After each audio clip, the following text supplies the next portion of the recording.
Good morning, QSI International School of Benin Lions. Today is Tuesday, 28th of April. I hope everybody's well today. I just wanted to show you behind me, if you can see that. That is a painting of a village in Georgia. I thought that'd be a nice little thing to show you today. This particular painting comes from Tbilisi, Georgia. That's the capital of Georgia in the Caucasus.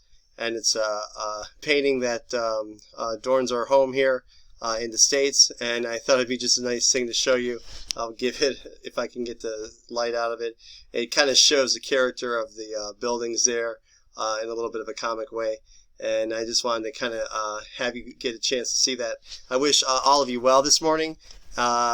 Grades are being sent out. They started yesterday and would finish off today, and I want to thank you all again for all your hard work last quintile. And I wish you all the best, and I wish you all a wonderful, wonderful day.